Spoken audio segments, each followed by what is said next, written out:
you. Thank you. Wow, thank you very much. Thank you very much. I have to tell you that the fire marshal, they turned away thousands of people. They turned away, thank you very much. They turned away thousands of people. Look at the size of this place. They turned away thousands. They were given orders at no more than 1,000 people. Now, Hillary Clinton, I have a picture here, which is pretty sad. She had last week or a couple of days ago, look at it all, totally empty. But is the mayor a Democrat? Is he a Democrat over here? That's what I heard. He ought to be ashamed of himself. They turned away thousands of people, but that makes it better for you, right? No, it's very sad. You know, it shouldn't be so much about politics, folks. Well, we're going to do a town hall, so we're going to be talking about questions and this and that. I'll say a few words, but outside, I met two gentlemen from Piketon who really were misrepresented very badly by President Obama, and they're going to come up. Come on up, fellas. I just met them. Come on up.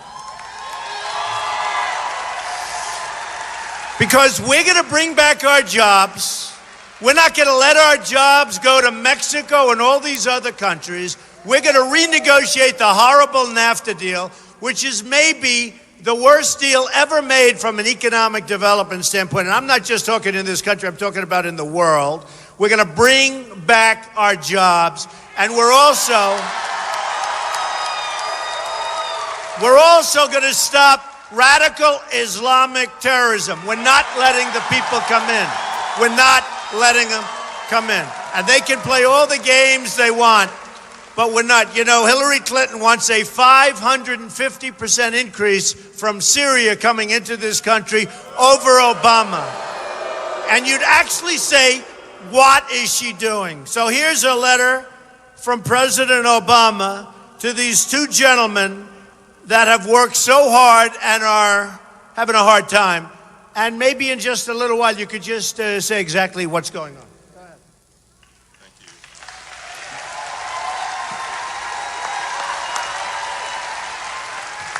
My name is Jeff Albrecht. I'm from Portsmouth, Ohio. We have a plant just north of Portsmouth in Piketon that enriched uranium. And for 7 years, Evan and I have been going to Washington and talking to politicians about saving the plant that enriched uranium. There were hundreds of jobs there, and it was the only plant in the United States that enriched uranium. Well, I also have the hotel, the Holiday Inn in Portsmouth, and then Senator Barack Obama, who was running for president, came and stayed at my hotel. And he said, I'm going to get up at 5 o'clock in the morning and I need breakfast, but you're not open yet. So I says, all right, two things. You have to promise me something, and you have to get your picture taken with me. So I fixed him 6 eggs, 6 strips of bacon, a big pile of home fried potatoes, 4 whole wheat toasts, and a big bowl of oatmeal. And I asked him, how do you eat all that? Only meal I'll get today. So he had his picture taken with me, lived up to that promise. And then I said, we have this plant in Piketon that we want to continue enriching uranium. Lots of employees. We need the government help. And we also need the old site cleaned up. How do you feel about that project in Piketon? And the man looked me in the eye and he says, I support the Piketon project. So I want to thank Donald Trump. He's here in Ohio. And I don't know him personally, but I feel like he's the man that if he says, I'm going to do something, I'm going to do it. So let's all support Donald Trump. Evan, go ahead. The only thing I've got to say is when these politicians make promises, which has been promised to us, that somebody holds them accountable. That's it. Thank you both very much. Same old stuff, politicians. All talk, no action, won't happen. And you know, Hillary will be nothing more than 4 more years of Obama. 4 more years of ISIS, 4 more years of a military that's being depleted and not taking care of our vets. She said a few months ago, our vets are being taken care of just fine. She said, no, it's over-exaggerated. I know the vets. I think I have tremendous support with the vets. Raised a lot of money and gave a lot of money to the vets. I will tell you something. The vets are not being taken care of well at all. The suicide rate is hard to believe even when you hear the numbers, and you know the numbers I'm talking about. They wait online for 2, 3, 4, 5 days. Think of going to a doctor and waiting for 5 days, longer than that, and people are dying waiting in line. So we're going to take care of our vets. We're going to again secure, and very important, we're going to secure our borders. We're going to secure our borders.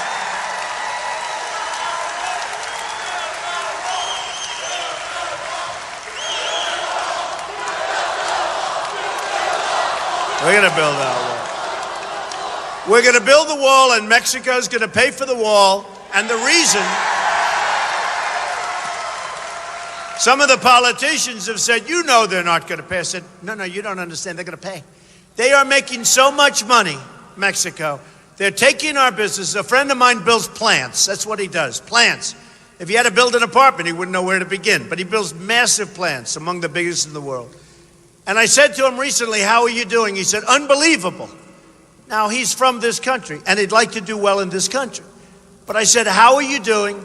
He said, unbelievable. I said, that's good. So you're doing a lot of work in the United States? Not so much. I said, well, how are you doing unbelievably? You wouldn't believe what's happening in Mexico. It's the 8th wonder in the world. That's what he told me. I said, what does that mean? He said, they're building among the biggest plants we've ever built. It's unbelievable. Companies are moving out of the United States. Columbus, by the way. They're moving out of the United States. They're moving out of Ohio, I asked them. They're moving out of Michigan, Big League, the cars. He builds car plants. He builds computer plants. Builds them all. And they're moving out of the United States. So I said, well, how's the United States doing? He says, not so good. He said, but Mexico is the 8th wonder of the world. That's going to end, folks. We want Mexico to do fine. But we're not going to let them take our jobs anymore. We're not going to let it happen. You look at this area. I mean, I have statisticians, right? Good statisticians. They love to do this. I can't imagine doing it being too much fun. To me, it would be a little bit boring to do. But I'll tell you, the numbers are horrendous. First of all, I don't know if you just saw the number for growth of our country. Did you see that? Growth, 1.2%. 1.2%. We're sinking. We're sinking. That's one of the lowest numbers ever. I think it's the lowest number ever in terms of trying to make a comeback. 1.2%. But in Columbus, and I looked at this, and this is bad. This is bad. Ohio has lost 1 in 3 manufacturing jobs since Bill Clinton signed NAFTA. Bill Clinton signed it, and Hillary Clinton wants it. Think of that. Hillary Clinton's disastrous trade policies are responsible for the manufacturing job losses in Ohio and throughout the other states of this country.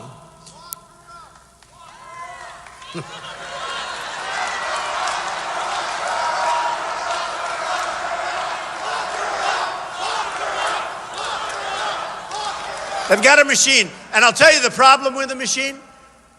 It totally controls the press. You look at CNN, it's called the Clinton News Network. All day long, Trump, all day long, CNN, Trump, such a bad guy. I just want to bring back your jobs. I want to bring back your safety because we're not safe. 550% more people coming in from Syria and other territories. And we have no idea who they are. And I've gone to the best law enforcement officials, and they said there's no way of you telling. They have all sorts of false things. You know, they stole our passport machine. You saw that. They make passports better than we do. Okay? They have, think of it, 550% more than Obama, and he's letting in thousands and thousands of people. The people in Ohio, the people in the Rust Belt, and they call it the Rust Belt for a reason, because everything's rusting and rotting. You lost your jobs. They're moving to Mexico. Remember my friend with the plant. When you're going to vote, remember this, November 8th. When you go to vote, remember my friend with the plant, where he says it's the eighth wonder of the world. And we're going to renegotiate, if you want, unless you don't want to do this, we're going to renegotiate NAFTA. And it was very funny. The other day I saw Hillary Clinton saying, first time ever, we are going to start renegotiating our trade deals. That's been me for years. That's been me. Number one, she won't do a good job of it for a lot of reasons, but one of them is that she's totally controlled by the special interests. And, I'll give you an example. I just saw this number, just read it coming up here. Donald Trump has raised $19,000 from hedge funds. Now, I don't know how it got in there. I don't even want it. I think I'll send it back. Hillary Clinton from hedge funds has raised $48.5 million. Think of it. $48.5 million. I hope you don't own it. I have a friend, he's very wealthy. You own a hedge fund? He doesn't own a hedge fund, good. But raised $48.5 million. I have 19,000. I think I'll send the 19,000 back. Probably a nice person, but think of it. But here's really what's important to me. So I funded, as you know, my primary. People were very happy. I'm continuing to fund my general election. But we're also taking small donations, which in the primary wasn't a big factor because we sold hats and things, little things. It was cute, and people like it. And people put in small money. But I funded it. And I guess I'm into everything for 60 million or over 60 million, or soon will be over 60 million. But I'm continuing to fund my campaign. But we're also raising money from people where they send in a check, small donors, right? You sent in a check? Who sent in a check? Wow. Whoa. That's fantastic. So we only started last month, and she's going to have like a fortune. She's going to have like $1 billion, $1.5 billion, because she's going to be totally controlled. Like we talk about uranium, the two gentlemen, great people. Well, she had a lot to do with Russian uranium. You saw that deal. And got paid a fortune for allowing Russia to come in. Talk about uranium. That's big stuff. Okay? Got paid a fortune. And we'll be talking about that during the campaign. Don't worry about it. So we started really around the middle of June. And we had a tremendous June. And they were saying, Donald Trump didn't raise any money. Well, we didn't start. We started in the middle of June. And we raised, I think it was $27 million from the small donor. That was around $60 some odd a piece.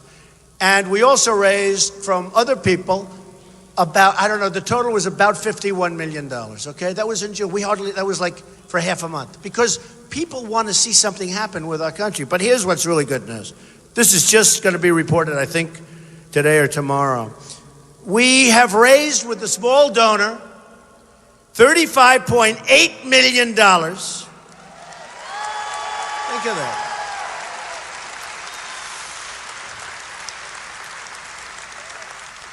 I believe it's 517,000 donors. Think of that. That's in a month.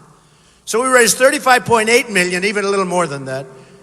And the average price of the donation was $69. How incredible is that, right? And it's not even to me the money. It's to me the concept. In all fairness, Bernie Sanders was doing that, because there was a movement. Now, it was a movement on the other side of the plate. But you know what? He had one thing in common with me. He knew that the trade deals are destroying our country. The difference is he couldn't do anything about the trade deals. I'll take those trade deals and make them so good. That's what I do. I love taking bad deals and making them good. That's what I do. I take bad deals and make them good. NAFTA's a bad deal, and I'm going to make it good. But think of that. So we raised $35.8 million, in excess of that, in a month. And then in addition, we raised money that hasn't been tabulated yet from people that are putting up larger numbers. But that's going to the Republican National, largely, to the Republican National Committee, and I'm putting up money to run my campaign, okay? So when you see that Clinton, crooked Hillary, she's crooked as a $3 bill, let me tell you, she is crooked. When you see crooked Hillary with $48.5 million from hedge funds and Trump at $19,000, when they call me because they want to stop a company from doing something, or when they call me because they want one of your companies to get the green light to move into Mexico and fire everybody, believe me, I'm going to take care of these companies. I'm going to do what's right for you. She's got to do right for her donors. I'm going to do right for you. So it's going to be a big difference. It's going to be a big difference. It's going to be a big difference. So I just tell you, we're battling a lot of things, but we're battling the press because the press is very dishonest, okay? Press is very dishonest. So as an example, I gave a very good answer over the weekend to one of the shows on Russia going into the Ukraine. I said very simply, they're not going to do it on my watch, essentially. I said, Russia will not go into the Ukraine. Now, I said that. And the next day, the story comes out, and we really let it roll a little bit. Actually, I think it was USA Today. A couple of them covered it accurately, what I said.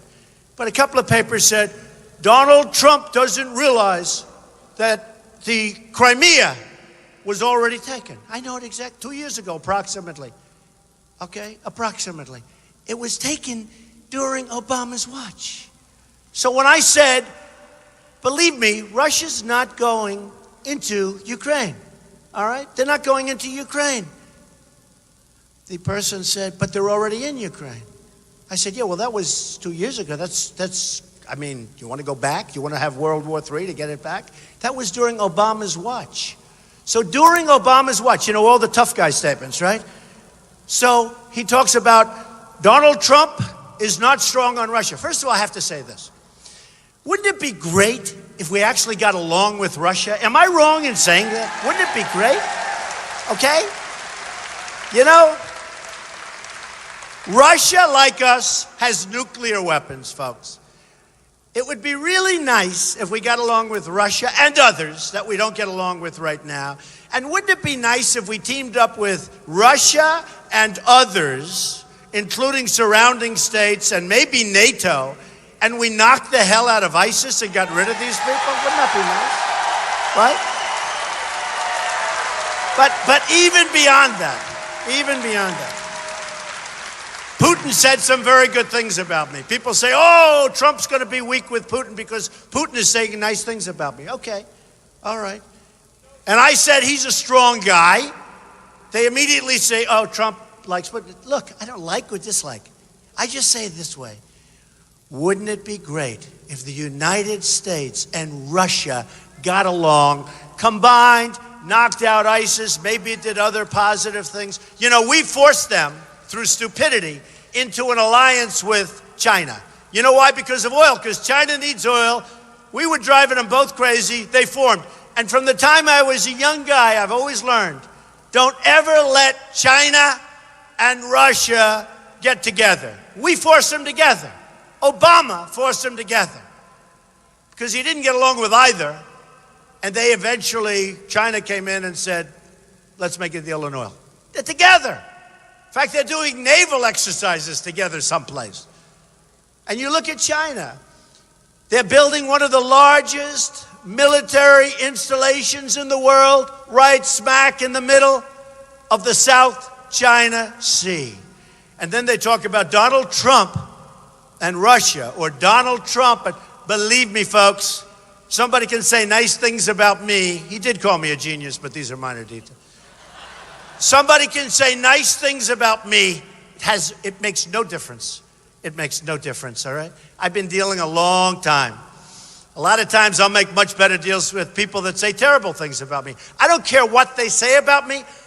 I want the deal. You know, on trade, one of the people that's standing back there, one of the dishonest media, well, what's your definition of trade? I said, well, you have fair trade. You have all sorts. You have so many different types of trade. But here's my definition of trade.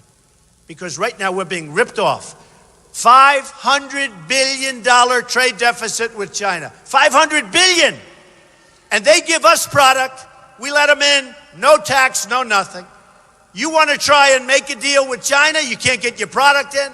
And if you do, you pay tax. And if you do, you also have to build plants over there. And they don't even want that. They don't want you in. They're one-sided deals. So when they said, what's your trade deal? I said, very simply, I want to make great deals for the United States. We don't have to name it. You have fair trade. You have all sorts of names. I learned every single one of them in college. Now we've added a couple. Here's the problem. We have stupid people doing our negotiating. We have stupid people doing our negotiating. I'll give you an example. If a company in Ohio said they're going to leave, we're going to fire, which, as you know, many companies are leaving.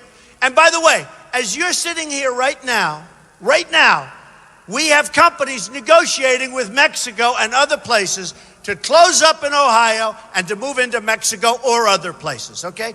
As you're sitting here right now, some of you people think you have good jobs. Guess what? Carrier thought they had good jobs. Ford thought they had good jobs. Lots of hundreds and hundreds, thousands of companies have left. Thousands. Millions of jobs. And Hillary Clinton is weak and she's ineffective. And there's no way you can allow 4 more years of this stuff to go on. There's just no way, in my opinion. But let's say, and by the way, your steel mills in Ohio, where China's dumping steel to put you guys out of business, they're dumping, you know that. Who's in steel over here? Am I right? They're dumping steel to put the steel workers out of business. And Hillary said the miners, any miners in here? Miners? I love the miners. Oh, West Virginia was good to me, I'll tell you. And Ohio was good to me. A lot of miners in Ohio. Miner! But Hillary Clinton said, we're going to put the miners and the mines out of business. Now, she said that before, probably an environmental group or something. But then she tried to back up. But they remembered she said it, and she got clobbered in West Virginia. Smart people. She got clobbered in West Virginia. Okay? So we're going to have clean coal, and we're going to have steel, and we're going to make our products again. And we're going to have the people in Columbus and all of Ohio and all of Michigan and all of these other states. You know, I did great in Michigan. I did great in Ohio, too. Unfortunately, I didn't have a long time to campaign. If I would have spent 2 more days here, I would have won Ohio, too, because I won practically everything else. We got almost 14 million votes. Think of that. More than anybody in the history of Republican primaries. That includes some great people like Ronald Reagan, Dwight D. Eisenhower, who won the Second World War, right? He did win the Second World War. He got elected because he won the Second World War. I got more votes than him. That's good, right? And remember this, I had 17 people.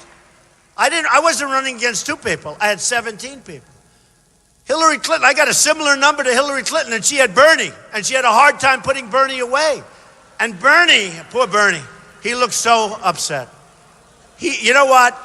He made a mistake. He shouldn't have made a deal. Sometimes he lost. First of all, it was rigged. And I'm afraid the election's going to be rigged. I have to be honest. Because I think my side was rigged. If I didn't win by massive landslides, I mean, think of what we won in New York and Indiana, California, 78%. That's with other people in the race. But think of it. I hear more and more that the election on November 8th, can you believe we're almost there? This started on June 16th of last year. And I said, wow, let's go do it. It takes guts to do this, believe me. And everybody said, no, it takes guts. I could be having a very nice life right now. I don't have to be with you people ranting and raving, right? Could have a very nice life. But it takes guts. And everybody said this is the greatest field. I remember Charles Krauthammer saying, this is the greatest field ever assembled in the history of Republican politics, or something to that effect. This is before I got in. And I said to my wife, you know, It's a great field. Charles Krauthammer and others are saying this is the greatest field ever assembled. It's also the largest field ever assembled. So I have the greatest, largest field ever assembled. And then one day I had it. I watched the Iran deal, this horrible deal, be done, where we give back $150 billion and they're making nuclear weapons, and we've made a power out of Iran. They were struggling for their life, and we've made a power out of Iran. In fact, they were in serious trouble when they were all marching in the streets. It was over. And Obama came to their rescue, if you remember that. First term. That was a bad day. That was going to be over for them. And we came to their rescue. Now we've made them into a power, okay? A big power. But I saw the Iran deal, and I saw the stupidity on trade where companies are leaving. One of them was Carrier, left Indiana. 1,400 people fired, moving to Indiana, going to make their plant. They're going to build it. They're going to take their air conditioners, make them, sell them right back into Indiana and other places. No tax, no nothing. With me, they're going to be taxed 35%. And you know what? They're never going to move. They're never moving, folks. They're never moving. Okay? They're never moving. Did you ever see, because I love this stuff. People say, not a politician. Remember when they said a certain person, well, he got clobbered, raised tremendous amounts of money, and everybody thought he'd do really well. But they say, but he hasn't been an active politician for 8 years. I've never been a politician, and we won in a landslide. But I don't get credit for that. They don't give me credit. What are you going to do? I was joking because some people thought I was a little bit too tough, and I have been. Certain people that I ran against in the Republican primaries have never come back, and they probably won't, and that's okay. I do better when they don't come back. I do better if I have them as my opponent as opposed to my ally. No, but we have a few. You know the names. We have a few. They haven't come back. I'll tell you, I was honored at the convention for two reasons. Number one, I had 35 million people watching. Hillary had, 28 million people, this final speech. So we had more people watching. The press built up that convention like it was the greatest Democrat convention. I actually thought, I liked the Republican convention. I would rather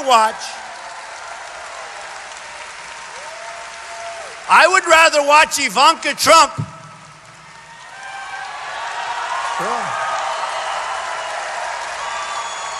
Than any of their celebrities, I can tell you. I would rather watch Don and Eric and Tiffany and Melania did a great job. I would rather watch them than any of their celebrities. They all said, well, Donald Trump had his kids. Isn't that nice if you have kids that are capable enough to go up and do it? You know why people haven't had their kids go up? Because their kids can't do it, and I can understand that. That's a hard thing to do. My kids went up. They were brave. They were strong. Tiffany, we pushed her out on the stage. Go. She never did it before. Tiffany said, this is really scary. And we just said, just go do it. And she did beautifully. She never spoke to anybody. It's true. The biggest group she's ever spoken to was like 18 people in a class. Where she was a very good student, I have to say. But they did a great job. But I actually liked the Republican National Convention better. I'll tell you what. We had a much better looking stage, number one, which is important. We won for stage. But we got a very unfair press. When Bernie Sanders had his people leaving the room, nobody covered that. If I would have had people leave the room, it would have been a national scandal. When a certain man got up, and I knew his speech, I said, look, let him speak. What difference does it make?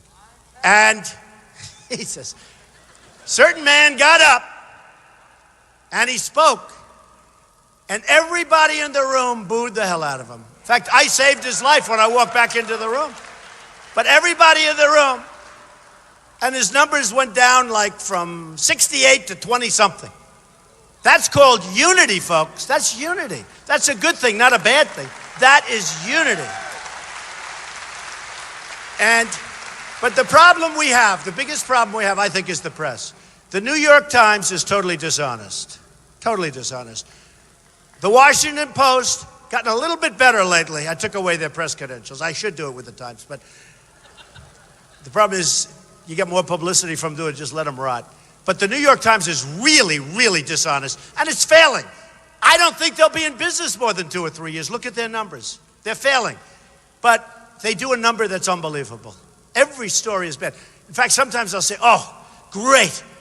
This was so good. I'm going to have a great story tomorrow in the New York Times. You know, they'll call. Always turned out to be a disaster.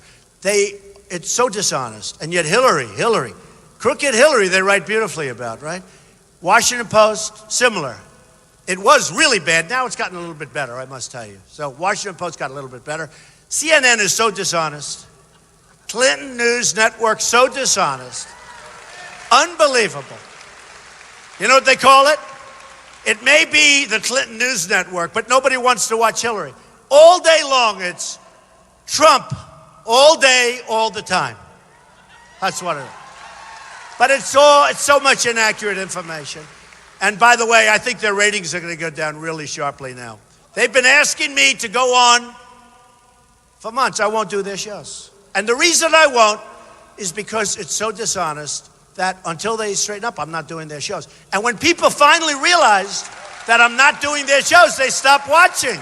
That's what happens. And I must say, I don't say this for a reason. And they're tough. They're very tough on me. But Fox has at least been fair. They've been fair. Fox has been fair. So at some point, we're just going to keep barreling through. People ask me to run. At Real Donald Trump, and letters and everything. You know, we have 22.5 million people between Twitter and, can you believe it? You know, I have a lot of people, they say, don't use Twitter anymore.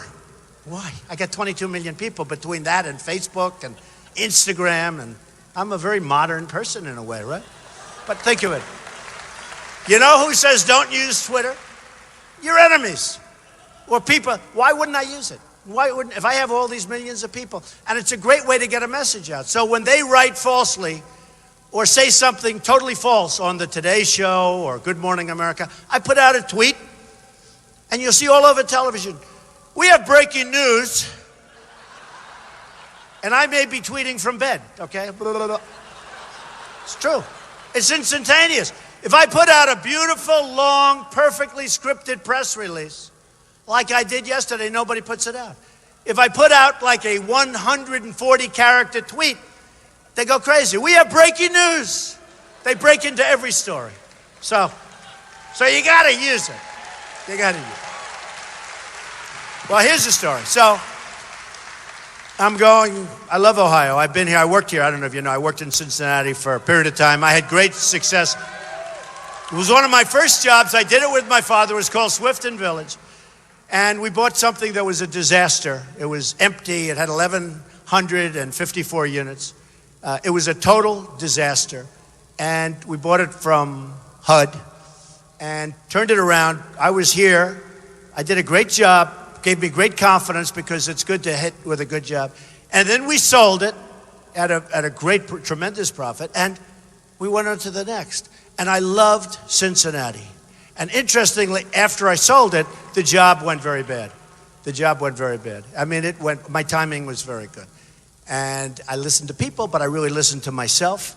And the timing was beautiful. We had it for a number of years, but we sold it. In fact, from the day I sold it to the day we closed contract, it was bought by a REIT, one of the early REITs. It lost a lot of its occupants. That's how the timing was. It was like perfect timing. And I just think of Cincinnati, the Queen City. I love Cincinnati. I love Kentucky. I'd go to Kentucky for fun. I won't tell you what. Can you imagine that story if they find out about that? But I love Kentucky. And Kentucky likes me. Boy, did I do well in Kentucky. Kentucky. We love Kentucky. And we're going to take care of the miners in Kentucky. Believe me. We're going to take care of the miners in Kentucky. But I had a great time in Cincinnati, and I had a great time in Ohio.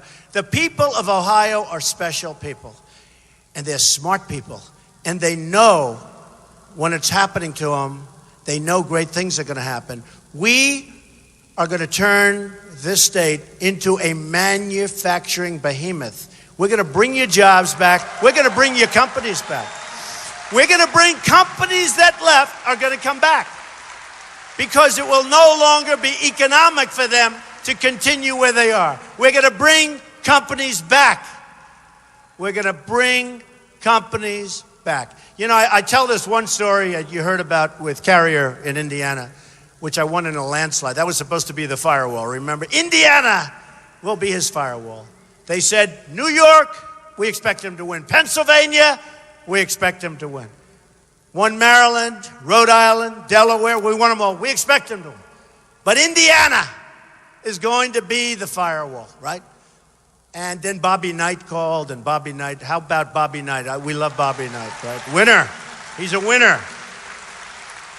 Bobby Knight. And he came out, 900 games, 3 national championships, last undefeated college team, won the Olympics, won the Pan Am Games. Other than that, it's a good coach, right? We love Bobby Knight. And what a job, and what a tough cookie. And he said to me, I hope you're going to run for president. This is before I knew him. He called me. You should run for president. You'll be great. I said, Bobby, I haven't decided. This was before June 16th, a few months. I haven't decided. He said, just run. And then when I ran, I called him. And he said, I've been waiting for you to call. And we went to Indiana, and it was incredible. But the thing that happened that I've been talking about for a year, and it happened to be in Indiana, was when Carrier Air Conditioner fired 1,400 people, right? They fired 1,400 people like dogs. Like dogs, they fired them. It's on tape. Had I not seen it on tape, on television, it wouldn't have had the impact that it had. These are people that have worked there, some of them for more than 30 years. And they would follow me around all over Indiana, and I'd have the people from Carrier. So let me just tell you, if I were negotiating, and let's say I heard they were going to close, and if I said, folks, want to meet with you, where's your president? They send the president around. He said, let me tell you, you're leaving 1,400 great people. Now, if you want to stay within the United States, that's a different deal. The states will compete against themselves, right? But you want to move to Mexico, you want to build a plant, I wish you luck. But if you do that, you're going to pay this 35% tax. Here's what's going to happen, folks. Here's what's going to happen. So simple. They're not going to leave. They're not going to leave because it doesn't work economically for them to leave. So now they're not going to leave. And if they do leave, that's okay too, because we're going to make a fortune. Okay? We're going to make a fortune. Now, I've been watching this country for 7 or 8 or 9 years, even before Obama, working on plans to stop people and companies from leaving the United States. I've seen low interest loans. I've seen zero interest. I've seen it all. I've seen it all. I've seen every plan you can imagine. I've seen where they give them money, they subsidize, they do everything.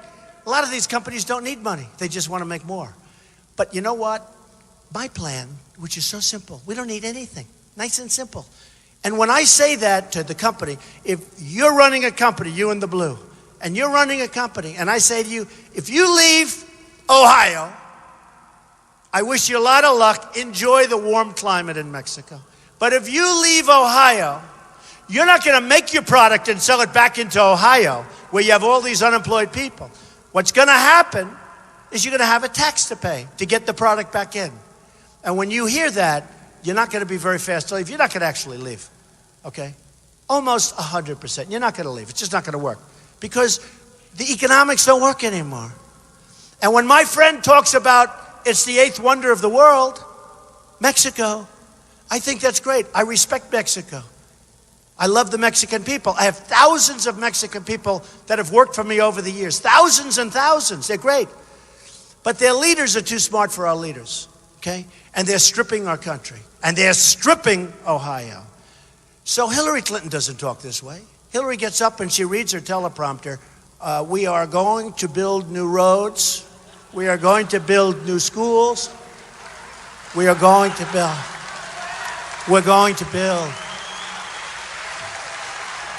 And just like the 2 gentlemen that came up here, you'll be let down 100%. But me, this is my thing. I've been talking about this for years. You know, somebody said, you know, it's amazing. Trump's been talking about this for 20 years. It used to be Japan. Remember when I talked about Japan? Now it's China, but it's still Japan. Japan made a fortune devaluing their currency. China makes a fortune with currency manipulation. It's cheating. It's cheating. And when I sit down and say, listen, you got to stop this, you're killing us, you got $500 billion trade deficits for us, you got to stop it. We have rebuilt China. And when I tell them this, and when I say, listen, you got to do it, you got to do it. See, we have all the power, but nobody knows it. And when we catch them cheating, 10% tax straight across the board, every good coming in from China, right? Now, here's what's going to happen. Number one, they're going to stop cheating. And if they don't, we collect 10%, we make a fortune. But they're going to stop cheating. There's nobody that tells them this. When they come over, President Obama, they put a tent on the White House lawn, right? And they give him a state dinner like you've never seen before, although I would have a ballroom. I offered to build a ballroom, you know that, sir. They turned it down. I was going to put up $100 million to build a ballroom at the White House because having a tent is not that good. It's not even that safe, a canvas tent. And they never even got back to me. That's the way it is. If I were president, somebody offered that, I'd say, give me the top 5 American architects in the United States. Get them over here. All of you come up with a ballroom that holds 1,000 people, 1,000 people. And they'll come up and one of them will be beautiful and we'll build it. I'll take the guy's money. Believe me, I promise. Somebody wants to build a ballroom at the White House. They turn me down. No interest. No interest. Because that's the way the country runs. So I'm only saying to the people of Ohio, to the people of Columbus, I want to tell you, we're going to turn this country around and we're going to make it so strong and so great. And we're going to run it smart. We're not going to run it stupid like it is. You're not going to have, when I look at your numbers, when my statistician writes all this stuff out, it's just one bad number after another. It's a terrible, I mean, honestly, it's a terrible thing. Look, Columbus. Ohio has lost 1 in 3 manufacturing jobs since Bill Clinton signed NAFTA, right? Columbus has lost 1 in 4 manufacturing jobs since Bill Clinton signed an agreement to put China into the World Trade Organization, right? Hillary rammed through the job-killing trade deal with South Korea. That's been a killer. The deal with South Korea has been a killer. I buy thousands of television sets, thousands and thousands. Nobody makes television sets. Remember we used to have Sylvania, for those of us that are old enough? We had General Electric. We had all these companies. We got nobody. We don't make television sets. We don't make a lot. Soon we won't make anything. And you can only have so many nursing homes in a factory. You know, a lot of factories were taken, they were made into nursing homes. I think that's great. But you can only have so many of them. We need jobs. We need jobs. Look at this. I mean, abandon the diplomatic personnel.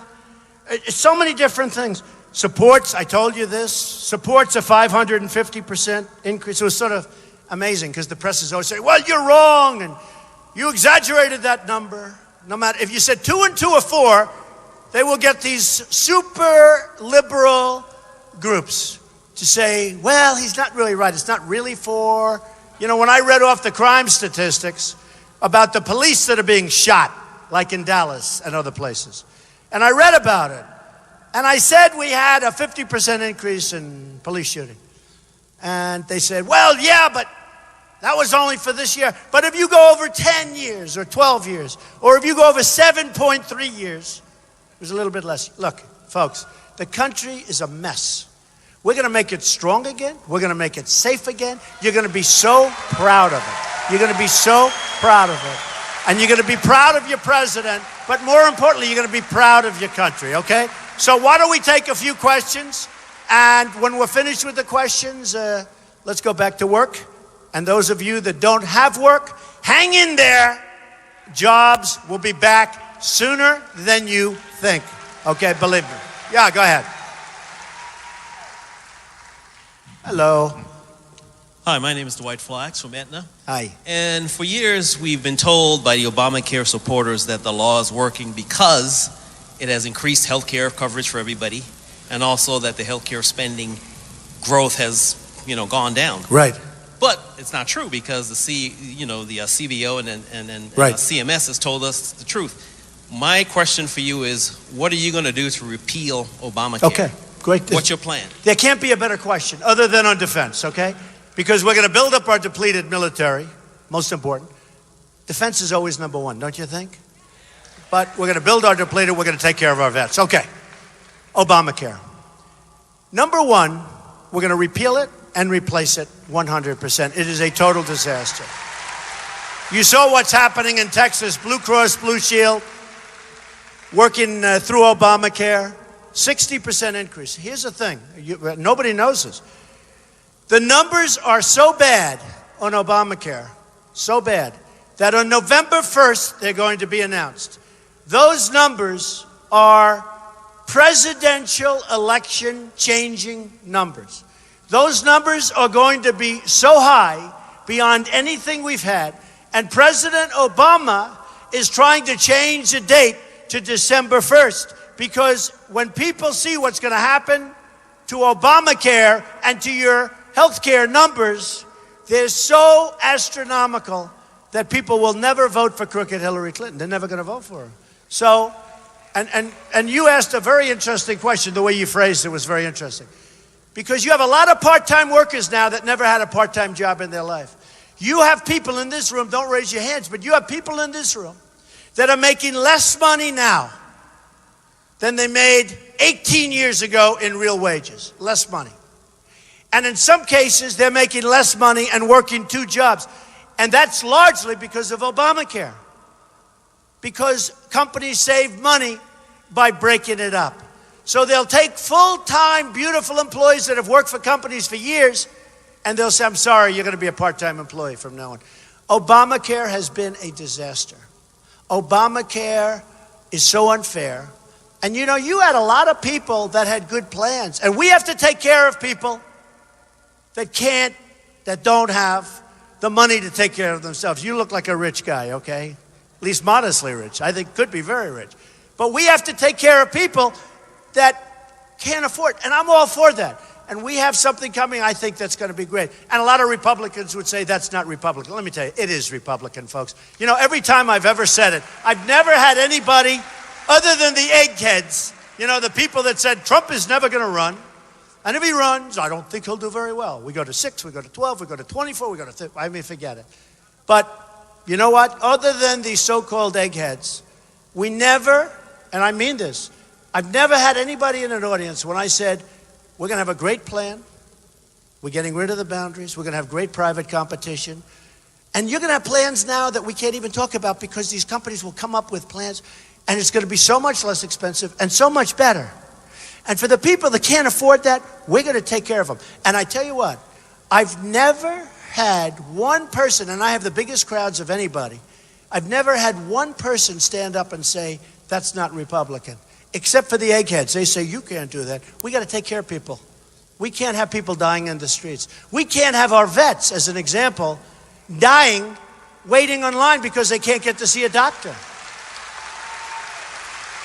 And with our vets, interestingly, but with our vets, when you have these massive waits, we're going to have our vets go to the local doctors or the local hospital, private or public, take care of themselves. They're not going to be committing suicide. Many are committing suicide because of the waits. They can't stand it. They can't stand the pain. Simple procedures can save their lives. Simple procedures. A little incision, a small operation, a pill can save their lives, and they're dying, waiting for a doctor. And we're going to, and my plan is filed, policy. We're going to have people, they can't get in. They're going to go, they're going to see a local doctor, they're going to see a local hospital, public or private. We're going to pay for the bill. And by the way, that's number one. From a humanitarian standpoint, that's great. And even less importantly, because ultimately we got to save people, it's going to be less expensive. And we're not going to have the problems that we have where people are committing suicide. So many people every day, vets, are committing suicide because they can't even get to see the doctor to help them. It's one of the big reasons of vet suicide. So we're going to take care of that, and we're going to take care of the Obama. We're going to repeal, replace. We're going to take care of everybody, okay? Thank you. Good question. Okay. Yes, go ahead. Mr. Trump, Yes. my name is Ryan Rivers. I'm a business owner. President Obama has made thousands of regulations that have hurt small business. As president, what will you do to help small businesses? Well, it's really a great question, Ryan, because the thing that maybe surprised me the most is, to me, taxes are very important. It's all taxes. And it's such a big cost, or can be a big cost.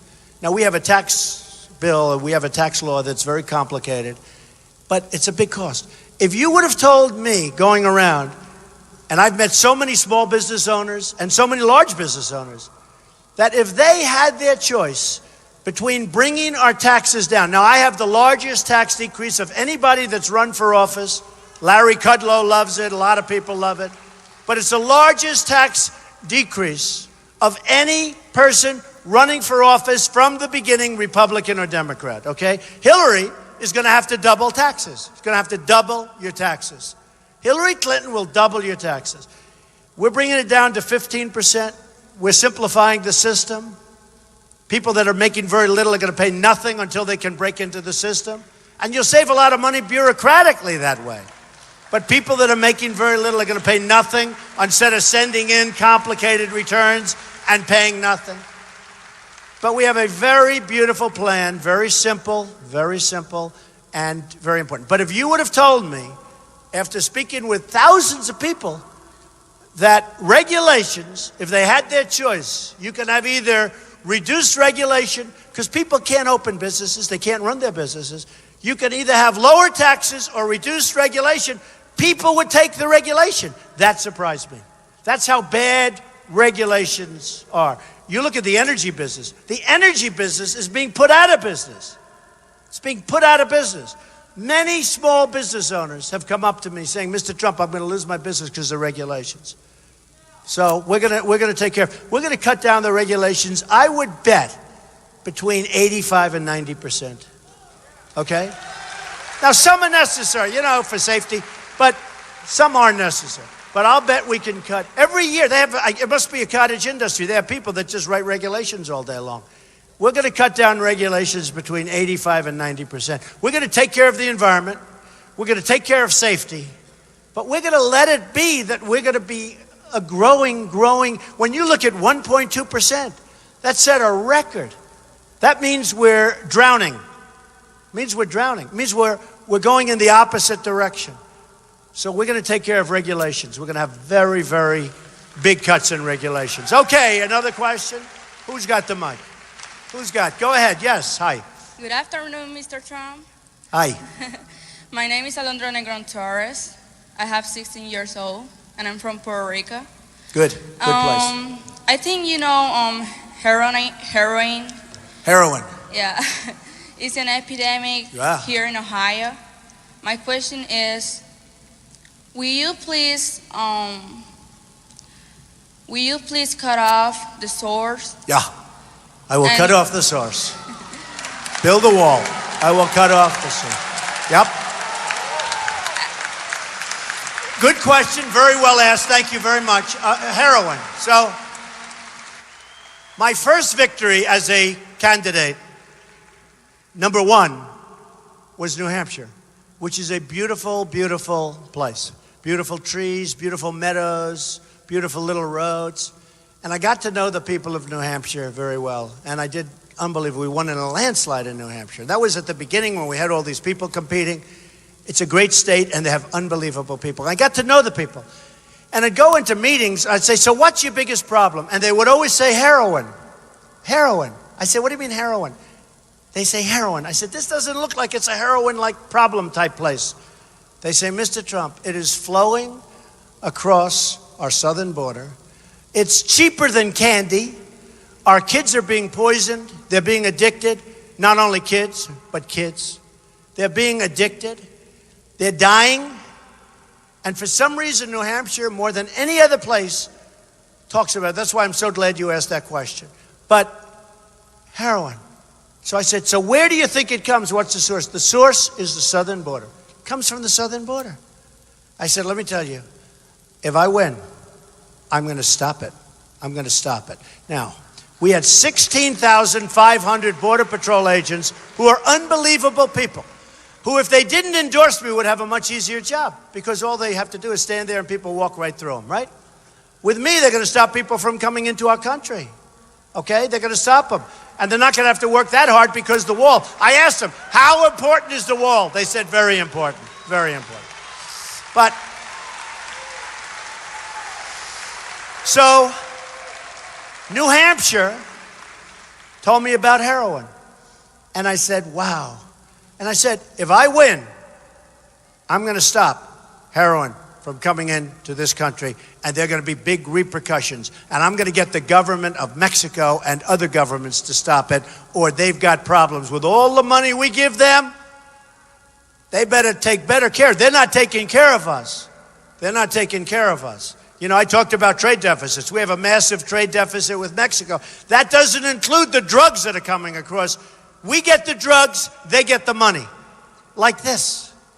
Big vans coming across, drugs coming in, money going out. Those days are over, folks. Those days are over. So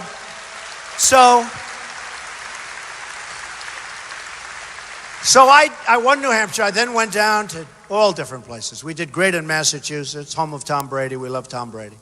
But we did great in Massachusetts. We did great sort of everywhere. But I see what a huge problem. It's not just in New Hampshire. It's all over the place. Heroin is all over the place. Mothers and fathers are losing their children. And heroin is a very addictive thing. It's very hard to get out of that addiction of heroin. It's very, very hard. And that's the other thing we're going to do. We're going to take all of these kids and people, not just kids, that are totally addicted and they can't break it. We're going to work with them. We're going to spend the money. We're going to get that habit broken. But we're not going to let this crap come into our country and poison our youth and poison our people. And it comes in mostly from the southern border. And Hillary Clinton isn't going to do that. Number one, she's not strong enough to do it. She wouldn't have a clue. So, ladies and gentlemen, thank you very much. November 8th, you got to go and vote. I'll be back. I'll be back so much you'll be sick of me. But November 8th, you have to go and vote. We've got to win this election. This is a big one. Ohio is a very important state. We have to go. We have to win this election. I love you all. Thank you. Thank you very much. Thank you. Thank you.